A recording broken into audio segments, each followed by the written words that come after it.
Leonard Mlodinow has made a career out of trying to understand mysteries, both as a theoretical physicist and as a science writer. He's written 11 books on topics as disparate as the way randomness rules our lives to his friendship with Stephen Hawking. For his most recent, Emotional, How Feelings Shape Our Thinking, he turns his attention to emotions, the understanding of which, he says, is undergoing something of a revolution in the scientific community. Where we once believed that emotion was detrimental to effective thought and decisions, he writes, we now know that we can't make decisions, or even think, without being influenced by our emotions. Recent developments in neuroscience have revealed how little we really know about what's going on in our brains. In particular, new research is highlighting the role that our feelings play, often subconsciously, in affecting our behaviors.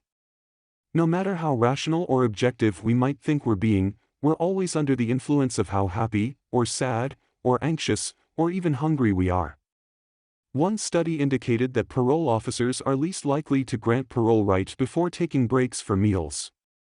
A bit unsettling? Certainly. The good news, Mlodinow told GQ, is that a better understanding of the emerging science of emotions can help us become more aware of just how much our emotions affect our thinking. Leonard Mlodinow, the first real scientific, modern approach to emotions was from Darwin, who was interested in why we have emotions from an evolutionary point of view. He came up with a theory, the main tenets of which are now known to be wrong. One is that we have 6 basic emotions: happiness, sadness, anger, fear, disgust, and surprise. Some people still use that classification, but it's a lot less definite these days. We've expanded what we consider emotions to include things like awe, embarrassment, jealousy, social emotions, what they call homeostatic emotions. For example, people consider hunger an emotion. Another myth is that each emotion is definite and unitary in the sense that there's one kind of fear, or one kind of disgust. We now talk about disgust for smells, for tastes, moral disgusts for individuals who violate social norms. There's many kinds of fear. Why would your fear of a bear be the same as fear of cancer?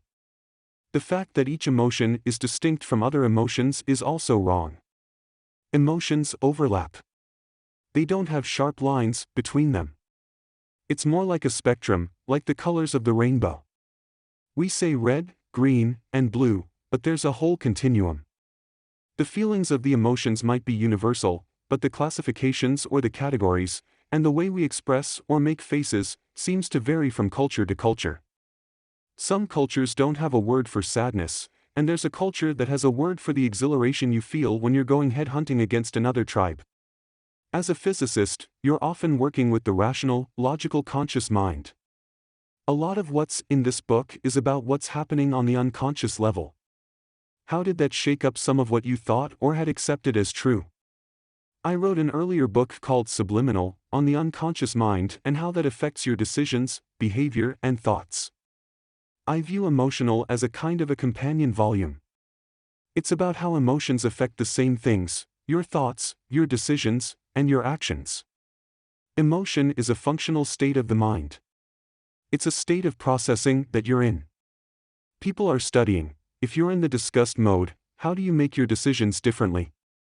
If you're in the fear mode, how do you make your decisions differently? It affects your rational processing. It's a mistake to say that the rational mind and the emotional mind are separate, much less to say emotions are counterproductive. You can't even say emotions are separable from logical thinking. It all happens together. It seems emotions are meant to drive us to actions. Is that fair to say? An emotion is meant to set us in motion. Emotions are used in determining our actions. So some are focused towards specifically driving us to take immediate action, or a strong action. I would say they're there to guide our action. Anger, specifically, spurs you to action. Happiness makes you more exploratory, more creative, more open to ideas. So you might do something that you wouldn't ordinarily do. How did you change your behavior based on what you learned in researching this book? I'm much more aware of what makes me think and do things. Like, if you're in a grocery store, and you're hungry, everyone knows you're going to buy more stuff. You go into the store, you have certain data. If you go when you're in a non-hungry state, You have all that data in front of you, and all those choices to make, and you make a series of choices. If you go when you're in a hungry state, same data, same information, and you make totally different decisions. That's a good illustration of what emotions do. The emotions are a framework for your logical processing. It affects how you evaluate data, how skeptical you are of certain ideas versus how accepting you are of those same ideas. Your brain doesn't process in a vacuum. How has your understanding of emotion influenced how you think about making decisions? It raises my consciousness about decisions. I might decide to revisit a decision later because I know I'm in a certain emotional state. I also realized, though, that that's not always a bad thing. As a scientist, I tend to push toward, what is the objective thing to do?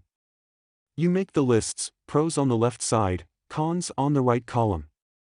When I've done that in the past, I've often said, oh, okay, so my list tells me to do A, but I still want to do B.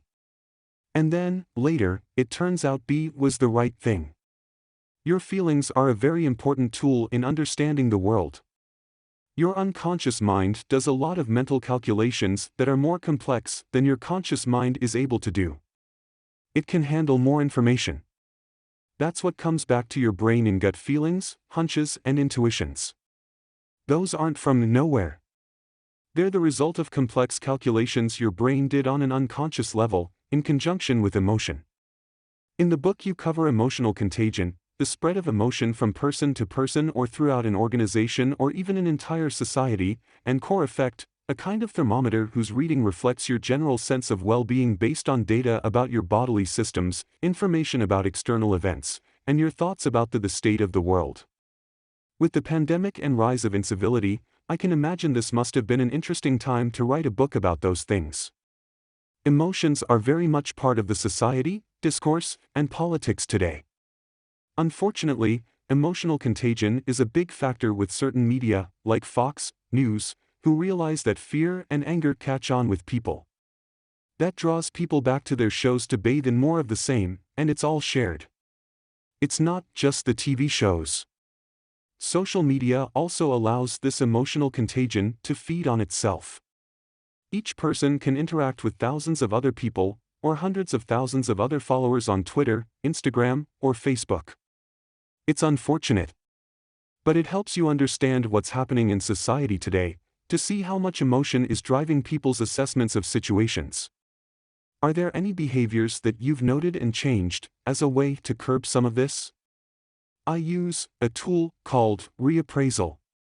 For example, when I was driving downtown, there was a roadblock for construction. I got really pissed because the signs were totally confusing, and the streets were all one way, and I was 20 minutes late. But then I converted it to, oh, I really didn't want to be in this meeting, and I missed it for 20 minutes. That's good. Now, when people cut me off, which happens all the time in LA, instead of thinking, what an asshole, you just think, oh, the person is in a hurry, or oblivious, or didn't even realize they were cutting you off. You have to search to find what other reasonable explanations might I believe about this. I'm also a little more aware that if I'm hungry, and I'm clothes shopping, that also makes me more likely to buy. I don't know if you were aware of that. That your hunger can make you hungry for things that aren't sustenance. Right. And disgust is the same. So if I'm disgusted for some reason, and I'm going to a store, and I find the perfect shorts I was looking for, I still might not want to buy them. Because that's part of that emotion. I'm usually of the belief that the more information you have, the better. And I see the ways in which emotional self-awareness is positive. But I also find myself wondering if it might be exhausting to be like, okay, how is my core effect affecting this decision? Am I tired? Am I hungry? Taking all these things into account seems like it could be a paralysis by analysis situation. It shouldn't be a burden. It's a matter of learning, automatically, to have a raised consciousness about your own mind. Now you understand that when you're hungry or tired, you might deny someone a request that you would have allowed if you were not in that state. Now you just know that. You don't have to sit down and go through a tedious analysis of what your state is before you accept your decision. Just be more conscious of your bodily state, your core effect, your emotional state. Maybe it takes a little practice of self-awareness. But people who are more mindful are happier and live longer. So why not do that? I came across studies of life expectancies showing that people with better emotional regulation, for example, have 60% fewer heart attacks. It's not magic. You can see it reflected in the statistics. We know that stress and anxiety and inappropriate emotion cause stressful situations. You discuss how supernormal stimuli, a term coined to describe artificially enhanced substances and activities, think Doritos or smartphones, that stimulate us more powerfully than any natural stimuli can, disrupts the normal mechanisms we have to regulate emotion. How does that sit with you, this idea that we've created technology that can override our natural wiring? I'm not optimistic about it. We're getting more and more artificial.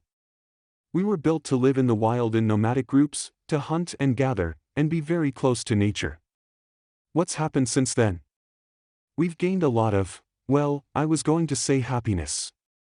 But I don't think we have gained happiness, because there's studies showing that nomadic peoples, who even died young and had no doctors or medical care, were very happy. But, over time, happiness aside, through civilization, division of labor, and science, we've taken away a lot of hardships. We live longer and life is easier. But what's happening now is we're getting more and more artificial in the sense of the supernormal experiences that we have. For decades, since at least the 70s, food manufacturers discovered they could process foods to make you eat abnormal amounts. With the internet and social media, we're now in contact with many more people than we were built to exchange ideas within a given time. In physics, there's a lot of talk about how much autonomy and free will we really have given that everything is governed by a strict set of physical laws. How can we regulate our emotions if we don't have autonomy? I would divide that up into two questions.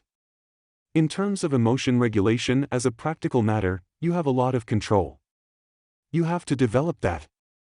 That's why I talked about some of the methods that people have tried for years that we now better understand how and why they work, and how you can actually get better at it. For example, meditation increases executive control in your brain. That helps you with emotion regulation. Based on the new understanding of emotion in the brain, people are developing therapies, pills, medications, and some other technological techniques to help. Then there are therapies, like cognitive behavioral therapy, and different ways of approaching or regulating your emotion. Now, in terms of free will, are you regulating it, or is it just in the cards that it's going to work that way? Most physicists won't want to discuss it because they don't like philosophy. They think it's a waste of time. But if you press them, they'll say that there's no free will because we, as physicists, believe that the laws of physics govern everything. So there's no choice. Your body is in a certain state, the world is in a certain state around you, and the laws of physics determine what the state of you and the world around you will be a minute later or a second later. So we don't believe that there are choices. This interview has been edited and condensed. How to be a perfect, okay, fine, pretty good person. According to the creator of The Good Place, Michael Schur wrote a book that explores the same question as the show, How Do We Be Good to One Another? By Clay Skipper.